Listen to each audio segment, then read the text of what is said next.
زستا سرور نجیب الله شینواری سپیکس نه ډېر سلامونه مې ومنئ دوستانو.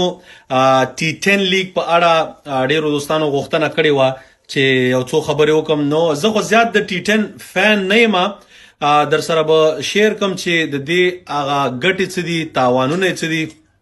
سره د دې چې یو ګټه د ټي 10 لیگ دا ده چې مثلا لوبغاړو ته یو څه پیسې په لاس ورځي او دا څه بد کار نه دی. موږ غواړو چې دوی خشي نور هم پیسې وګټي او ژوند یې خشي، دی کې هیڅ بد کار نشته.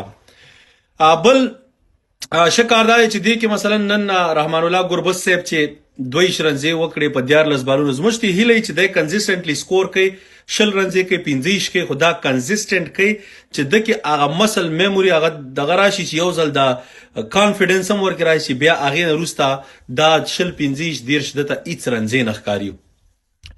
مګر په همدې 2 رنزو کې چې نن د وکړه یو فاست بالر فیډال ایډورډ و، یو مرچنټ ډیلانګ و، دغسې بالران په دې ټي 10 لیگ کې شته چې مثلا د هغوی سپیډ 145 پورې د ډیلانګ رسیږي او نور هم داسې بالران شته دی.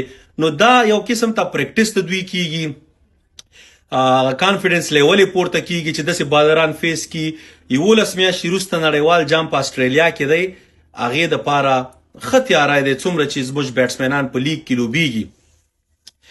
زازي صاحب هم تاسو ته خو معلومات دی، د لیګ سټم د ده ښه مضبوط دی، آف سټم کور ډرایو دی شینو باندې او لانګ آف باندې باید دی کار وکړي. دا ورته ښه د پریکټس موقع پروا نه کوي، دا د پریکټس دی، دا شاټونه وال چې دي دا د پریکټس دی، که ارزه کی نو چې څومره دی لوبیږي په لیګونو کې انشاءالله به ښه کیږي. به زموږ مشکل دا دی چې دی باید په خپل فټنس کار وکړي چې د کې هغه فلیکسیبیلیټي راشي، چې فلیکسیبیلیټي ورکې راشي دی به نور هم کویک شي، نور به هم بال ښه پیک کوي او نور به هم ښه پلیر کیږي. د ټي 10 یو مشکل دا دی بیټسمینانو دپاره چې ټیکنیکل شاټ پکې نشته، هر بال د شاټ والو کوشش دی او ستا دا مسل میموري دې سره عادتیږي چې بس ته به شاټونه ذهن کې ساتې.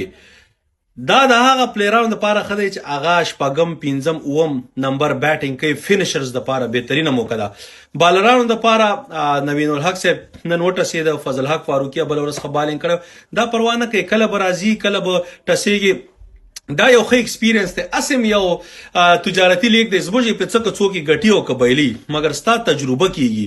هر بیټسمین چې هر بال باندې شاټ وهي ته سوچ کوي چې زه څنګه د سټاپ کوم، بال ډاټ کوم، همدې ته ډیت بالینګ یې او همدا تجربه چې د افغانستان د بالرانو به په نړیوال جام استرالیا کې 2022 کې په کار راځي. زموږ میرویس اشرف صاحب